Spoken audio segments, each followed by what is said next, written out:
Hi, in my online academy this week, I've started teaching the Zhongda-kun form, which is an old Hong-kun form from my Sifu's grandfather's grandfather. So very old set, predates the Wong Kei Ying, Wong Fei Hung, where they added a lot of the longer movements and wider stances. So this form is kind of famous for the fact that the hands are held here and the punch is very short, very small movement. So I'm not going to be teaching the form on YouTube, but I'll just talk a little bit about it and explain some of the ideas, because why does it have such a different characteristic? Is it so distinct from some of the other styles of Kung Fu? So when you learn, for example, Hop Kun, you find for Sanshao, which is the Chinese kickboxing, or for MMA, I mean, it works beautifully well, even if you've got gloves on, because of the extension of the body and the use of the waist and the power development and so on.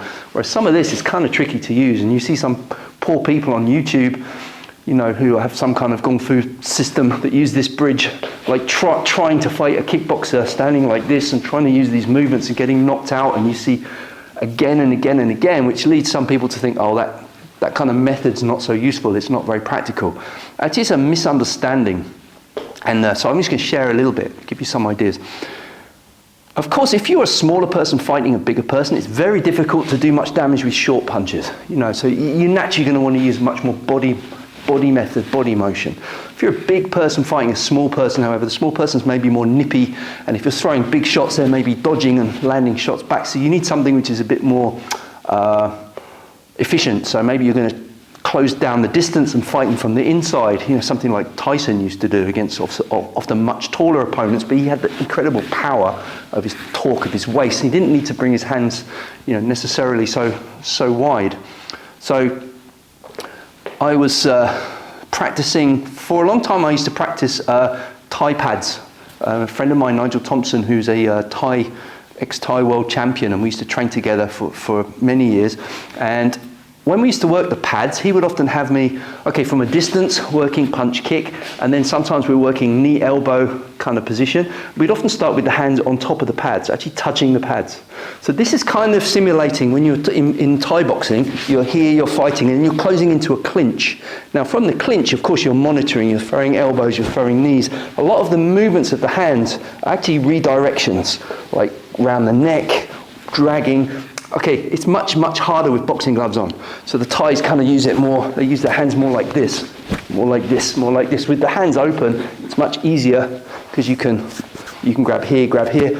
So I used to practice this usually using MMA gloves rather than boxing gloves, because my interest wasn't to enter a Thai boxing tournament. I was more interested in self-defense, so it made sense for me to do it with the little gloves on, so I'd still have my hands free.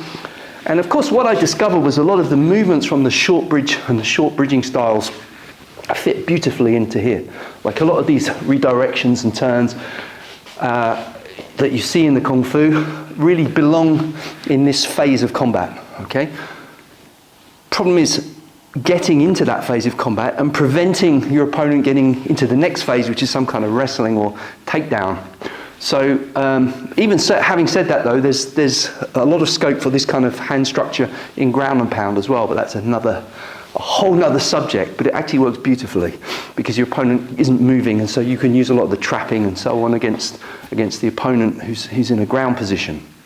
But let's just talk about the standing. So when I see these poor people on YouTube fighting kickboxers, they're using this kind of structure, but they're not attached. So your opponent's moving around and throwing punches, and they're usually getting beaten pretty badly. Okay, so let's draw an analogy. Let's say Thai boxing fighting Jiu Jitsu. That's a whole different analogy, right? So if a Thai boxer's fighting like this with the front leg empty and the Jiu Jitsu person level change, shoots, takes their back, chokes them out, does that mean Thai boxing is not useful? Does that mean Thai boxing doesn't work? No, it means they haven't contextualize their Thai boxing. They don't know how to make it fit within the broader picture. So the combat sports are distinct things. MMA is a bigger picture and self-defense is a yet bigger picture. So it's not enough to have a skill set, you have to be able to contextualize it. So that's one thing.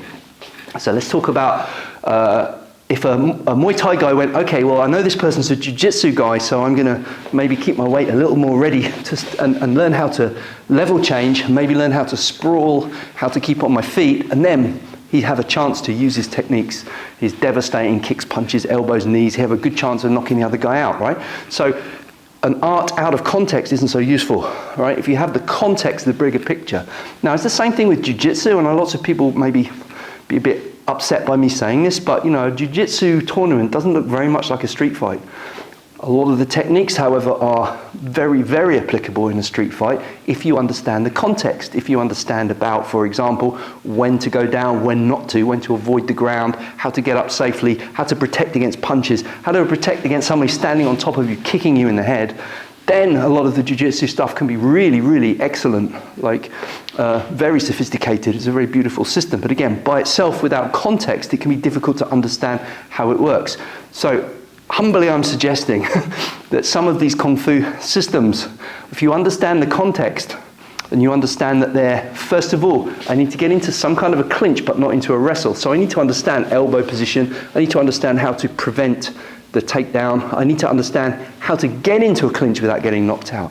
So it's the same thing if you do jiu-jitsu, right? In a jiu-jitsu competition, tap, tap, bent over from the waist, hands out, heads out, and then you're hand fighting from that position. If you did that in a street fight, you're giving your head uppercut, knee. So then you have to figure out, oh no, if it's a street fight, so if you watch the early UFCs, like the Gracies, instead of fighting like this, he had his head back and he keeps his hands up until he gets in. Okay, then he can use his jiu-jitsu. So we have the same thing with the Kung Fu. There has to be some kind of method of entry protecting the head in order to get into a position where you can tie up and then you can use your Kung Fu techniques. I'm not saying that the fight is going to look like a form, however. I'm saying that but that's true, as I say, of any combat sport. A fight doesn't look like a boxing match or a jiu-jitsu match either. A fight looks like a fight. The thing is, in the forms, some of the movements are there for training the body, like what we call gong fat, kun fat. So in MMA, guys have strength and conditioning sessions and they have sparring sessions.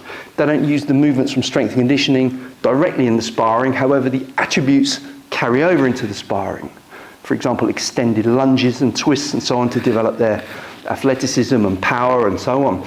Kung Fu kind of has them kind of mushed up together, and it's a more organic way of training, which has pros and cons. If you don't understand what you're doing, it's a disaster because you're trying to apply the movements in the wrong way, which is what you see all the time on YouTube.